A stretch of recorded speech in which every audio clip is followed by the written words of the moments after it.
Notre Dame হলিক্রসের প্রিপারেশনের জন্য এখন যে গ্রাফটা দেখবো এটা একটা অ্যাডভান্স লেভেলের গ্রাফ দিও অনন্ত জলিল ভাই বাইকে করে তার গতিপথের প্রথম অংশ সমতরণে চলতেছে এবং পরের অংশ চলতেছে সমমন্দনে, ঠিক আছে? তার মানে আস্তে আস্তে বেগ কমতেছে। সরণ ভার্সেস সময় এবং বেগ ভার্সেস সময়ের দুইটা বেসিক গ্রাফ এখানে তোমাদেরকে ড্র করতে বলছি। সরণকে ওয়াই অক্ষে রাখলাম, সময়কে আমি এক্স অক্ষে রাখলাম। তো সমতরণে যখন কোনো একটা বস্তু চলে, আমরা এটা জানি না, সমতরণের জন্য সরণ ভার্সেস সময়ের গ্রাফটা দেখতে কিন্তু এরকম হয়। যখন আবার মন্দন শুরু হচ্ছে, এই পয়েন্টের থেকে ধরো আমার মন্দনটা শুরু হয়েছে, তো মন্দন শুরু হয়েছে মানে কি বেগ কমতেছে, কিন্তু সরণ কি কমতেছে?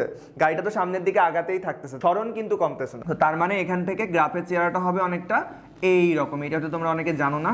সো সরণ বাড়তেছে বাট বেগটা আস্তে আস্তে কমতে কমতে একটা সময় পর শূন্য হয়ে যাবে। তখন এই যে ধরো এখানে এসে আমার কি হয়ে গেছে বলো তো, সরণটা ফিক্সড হয়ে গেছে। এবার চলে আসি বেগ ভার্সেস সময় গ্রাফটাতে। তো ধরো এটা হচ্ছে আমার ওয়াই অক্ষে বেগ বসালাম ভি আর এক্স অক্ষে আমি সময় বসালাম টি। আমার বস্তুটা প্রথমে কিভাবে চলতেছিল? সমতরণে। তো সমতরণে চলমান বস্তুর জন্য, সমতরণে চলমান বস্তুর জন্য আমার বেগ ভার্সেস সময় গ্রাফটা এরকম হয়, এটা আমরা জানি। সো এই পয়েন্ট পর্যন্ত মনে করো আমার ত্বরণটা ছিল, ঠিক আছে? তো তারপরে আবার মনে করো এই পয়েন্টের থেকে আমার কি শুরু হয়েছে বলো তো? মন্দন শুরু হয়েছে। তো মন্দন শুরু হওয়া মানে কি? আমার কি করতেছে? আস্তে আস্তে বেগ কমতেছে। তো বেগটা কমতে কমতে এখানে চলে আসতেছে, একটা সময় পরে শূন্য হয়ে যাচ্ছে, ঠিক আছে? তাহলে এইটা হবে এইরকম সরলরেখা, এখানে সর্বোচ্চ বেগ, তারপরে আস্তে আস্তে আবার বেগটা কমতেছে, রাইট? এরকম আরো অনেক জোর জোর গাইডলাইন পেতে যুক্ত হও আমাদের নটরডেম হলিক্রস কোর্সটিতে। Keep watching, keep learning.